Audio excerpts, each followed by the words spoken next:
Livestock Guardian Dogs are the ultimate working dog, bred for thousands of years to do one thing perfectly. And today, we're going to be going through some information on how to select a Livestock Guardian Dog, what they're typically used for, training considerations, training modifications specific to a Livestock Guardian Dog. Whether you are a farmer, a rancher, a homesteader, or just a dog lover, this video is going to have some information you're going to find some value in. So let's get started. First, we got to understand that real Livestock Guardian Dogs are not pets. They're not herding dogs. They are specifically members of your herd or your flock, depending on their application. Now, there can be ways for homesteaders or farmers or other people to have a hybrid style Livestock Guardian Dog, but the real deal is outside 24/7, living with the animals that they are there to protect. Your Livestock Guardian Dog must be an independent decision maker. You're not going to be there with them all the time to provide guidance to them and supervise them. Of course, during our training process, we're going to be doing that so that we build up the proper habits and behaviors with them, but long term, they have to make decisions for themselves, and it's critical that we have a great genetic blueprint that our training can enhance for our application. So what we do for Livestock Guardian Dogs is we're going to take our standard training protocols that we normally do with pet dogs. We're going to modify those for our Livestock Guardian Dog application, whether it's a straight up Livestock Guardian Dog or you have some kind of hybrid Livestock Guardian Dog that could be, helping you with some light herding duties, protection of your herd, protection of your flock, or maybe also your pets. So we'll talk about all that, but next we need to talk about selecting a puppy for being a Livestock Guardian Dog. 5 most popular breeds for Livestock Guardian Dogs are going to be, first, the Great Pyrenees. We all know this as the big, white, fluffy dog. This dog is suitable for being great with the family, but also ferocious and protecting a herd or a flock. The next big breed for being a Livestock Guardian Dog is the Anatolian Shepherd, known for its fierce looks and protective instincts. The Anatolian Shepherd is known to be a rugged, powerful, and watchful dog. The third breed is going to be the Akbash, which is known for having a lighter build and very agile in its protective duties. The fourth breed is the Kangal, very intimidating to see walking around the property or the ranch, and with a very ferocious bite force as well. This is a great protector for livestock. And last but not least, we have the Marama sheepdog, originating from Italy, white as well as the Great Pyrenees, powerful and a great watchdog as well. You could use one of these 5 breeds for your Livestock Guardian Dog, but there's also a number of other working breeds that are suitable for this as well. And I'll leave a link in the description below because we did do a podcast that covers in detail a number of dog breeds from the working group and the herding group as well. So check out those podcasts if you want the deep dive on those specific breeds and those specific groups. All right, so let's talk about puppy selection. When we're going out looking for a Livestock Guardian Dog, we've selected a breed. We're definitely going to want to take a look at that litter before we actually commit to choosing one of those puppies. And before you even go look at a litter, you also want to look at the genetics of that family. So if you can, look at the mother, look at the father. These are going to give you great ideas as to how the puppies are going to act. Are the mother and father doing Livestock Guardian duties as well? Or are they somebody's pet dog? We want really good genetics with our puppies. So there's a couple things you can look at when you go to visit the litter that you're potentially considering getting a Livestock Guardian Dog from. And I'll also leave a link in the description below to a video I did where I was assessing a litter of puppies for pet dogs. But a lot of those things that I pointed out in that video, you'll want to know so that when you go to assess your Livestock Guardian Dog puppies, you're looking for a lot of those same traits. You're looking for confidence, you're looking for social ability. You want your puppies to be able to cope with the environment around them, not be scared, not be nervous, because they've got a big task ahead of them. When it comes down to male versus female, it shouldn't make that much of a difference. You're looking at the individual dog, not based upon their sex. So if you find a male puppy that you're considering, but you detect there's some nervousness or insecurity in that genetic footprint for that male, but there's a female there as well that's very confident, very social. That female is probably going to do a better job than that nervous, insecure male. That doesn't mean the little insecure, nervous male is a bad dog. It doesn't mean that at all. But we have a very specific task and purpose for our Livestock Guardian Dog. We need to be ready to go from the very beginning, which is why our puppy selection is critical, especially for this specific case. Once we've selected our puppy and we're taking our puppy back home to our farm, to our ranch, to our homestead, wherever it's going, there are some things we need to think about. First of all, we got to think about beginning the bond with our livestock. So if we have hoof stock or if we have poultry, whatever it is, we need to start bonding our Livestock Guardian Dog with our livestock. So with that being said, if you have an older Livestock Guardian Dog that's already existing at your setup, it would be good if that older dog can start showing your younger dog the ropes through observational learning. If you don't have an older dog, don't forget that dogs are pack animals, so it might be better to have multiple Livestock Guardian Dogs versus just one. So maybe you get multiple puppies, or if you have an older dog, now you're bringing a puppy in, you'll have to take this into consideration with your specific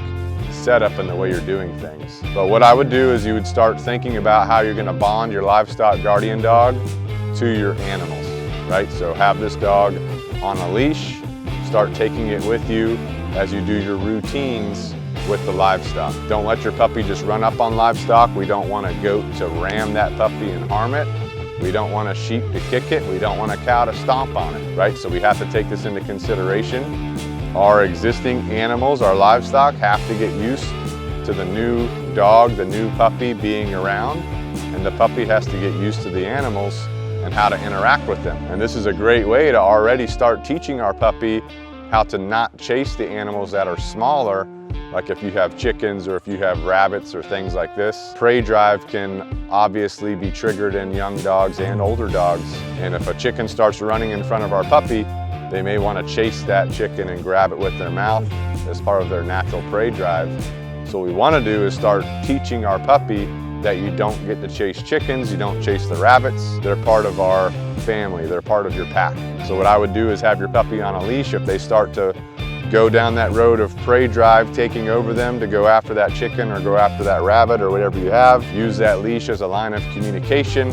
Don't allow your puppy to chase them, redirect your puppy to you. You can reward them for maintaining a loose leash. You can reward them for paying attention to you. One thing you might look for is if that puppy is, looking at a chicken and it decides to look at you instead of the chicken, you can say good, you can reward them. So you are going to need some food rewards with you, and a bait bag would be useful as well with your leash and your training collar, because you're laying the foundation right now. And also when your puppy is young enough to come to your house, it's not old enough yet to be just left out with the livestock. So there's going to be a little transition period where you have that puppy either housed in a barn or in a pinned up area close to the livestock, but it's not with the livestock yet. Depending on your setup and your situation, you're going to have some different considerations on how you want to set that up. But when the puppy is younger, it's not going to be completely integrated with the livestock yet. Then as the puppy gets older, you'll start to integrate it. So that's another thing you need to think about, that integration process. Usually when your puppy's about 4 to 6 months old, you should have enough repetitions of the puppies and your other animals being around each other, knowing how to interact with each other through your daily routines. That's a good age to let them start integrating completely. But you have to be careful. You got to know your animals.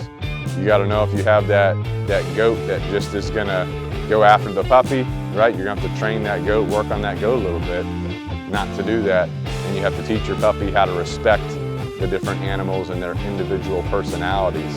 So that's a big part of bringing home your Livestock Guardian Dog, is beginning that bonding process.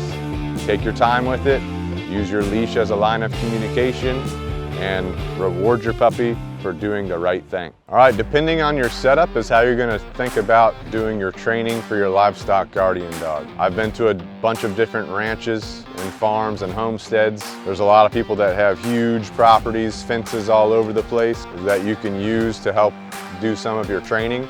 There's other people that have a smaller setup They don't have as many fencing options out there. There's a lot of open fields. There's some wood lines close to their property, and there's people out in the plains that just have no woods. It's all open ground. Some fencing may exist, some may not. So again, depending on your specific setup is going to be how you think about your training. But one of the first things you need to start working on with your Livestock Guardian Dog is boundaries. And by boundaries, I mean your property boundaries, right? So you don't want your Livestock Guardian Dog getting over a fence or getting out of one of your fencings and going over to somebody else's property, right? That could not be a good situation. So the first thing that I like to do with boundaries is you're going to be showing your dog your boundaries.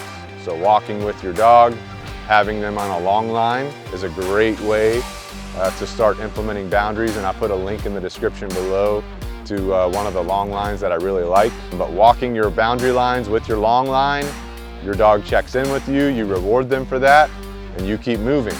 Again, repetition is going to be critical here. So if you're walking the same boundary line routinely, your dog starts to learn that boundary line and know where to go and where not to go. And then you can proof that when you get your off-leash training done, where your dog's off-leash, maybe they go a little bit too far, close to that boundary line, you call them back away from that boundary line until you establish trust that you know your dog can make the right decision to stay within the property lines. So that's going to be a big one. That's one of the first things I would focus on with a Livestock Guardian Dog for sure. And the next thing is going to be that come command. So you can work on these at the same time. And I'll also put a link in the video in the description below to a video we've done on a come command specifically, because you are going to want that. Because whenever your dog's off leash, moving around, moving to a property line, or moving toward some livestock or moving away from livestock, you're going to want to have the ability to call that dog back. Or when your dog is fully integrated, let's say they're further away from the center of your property, you need them to start coming back to you. You can always do a come command to come back. For super long distances, you could use a dog whistle, which I'll put a link in the description below to one of those. So you could use a whistle because that's going to be able to be heard further than your voice, right? A remote collar could be a good tool for a Livestock Guardian Dog. I definitely use them with the ones I work with. The Dogtra 280C is a great option, but there's also another one called the Pathfinder. And the Pathfinder has a GPS unit on it. It has an app on your phone that tells you where the collar is. That way when it's on your dog's out in one of your fields, you know where it's at, and you can actually set up GPS fence lines with that collar. So there's a lot of good features to that collar that you could utilize that could be beneficial for your specific application, but you are going to want those boundaries to be set in your dog's mind so you can trust them not to cross your property boundaries, and you're going to want to have the ability to call your dog back to you whenever you need it to come back. Something else you'll want to think about as you're doing your training with your Livestock Guardian Dog and incorporating them with your livestock is going to be your routines that you're setting up every day. So one of the things I like to help people with Livestock Guardian Dogs do is think about automating their feeding and watering tasks. You'll have your Livestock Guardian Dog there to keep an eye on your livestock and your animals. So automate those tasks if you can, so that you have less things you need to do. That way you can focus on the more important things like continuing your training or continuing your integration work. So automated waterers are a great way to automate your watering tasks that you have, if possible. And I'll leave a link in the description below to an automatic waterer that I like to use for a lot of animals if you can. And then secondly is going to be an automatic feeder. Now if you have a wide variety of animals in your setup specifically, this may or may not work for you, but I've used automatic deer feeders for a lot of people. You can feed your goats, you can feed your sheep, you can feed your chickens even, you can feed your dogs with this if you have Livestock Guardian Dogs, but you can come up with ways to automate your feeding tasks. That way you have more time available. So instead of going out every day, twice a day to get all the feeding done, you can set up some automated feeders, reload those every couple days or every couple weeks depending on how big they are, and then let those do the feeding for you. You're just checking on them to make sure they're still working. So that's a great way to automate some tasks, and your Livestock Guardian Dog is going to be there to keep an eye on your animal, right? So that's just one thing that they can help you do, but you need to think about your routines that you're doing for your specific situation, and how you're going to integrate your animals and your Livestock Guardian Dog together for these routines. Let's talk about weather considerations, because you're going to need to do some training specific to your weather considerations. Depending on where you're at, it might be super hot, it might be super cold. Depending on where you're at, the seasons, they're going to change a little bit differently. So you need to think about that. In the summertime in hot places, Livestock Guardian Dogs typically like to dig a little hole in the ground where they can find some cool dirt and lay in that, and that's okay, right? With pet dogs, we don't necessarily want them digging up the yard. But with a Livestock Guardian Dog, they need to be able to find some cool ground to lay in. They need to have some shade if possible, depending on your shelter and your shelter setup if it's a hot climate, right? Water needs to be available. Think about those automated watering systems. If you can implement those, that's a great way to keep water available, right? If it's super cold, they need somewhere warm to go to, depending on the dog. Like a Great Pyrenees can tolerate colder weather than other dogs can. But having a good shelter, letting them get out of the wind, allowing them to have a nice place to rest in during super cold weather is going to be important as well. And then think about your watering setup. If it's super cold, is it going to freeze? If you have an automated waterer, is that going to freeze over? That's something else you have to think about as well, is how you can keep all of these systems going that you have going during the weather changes and temperature changes and season changes, right?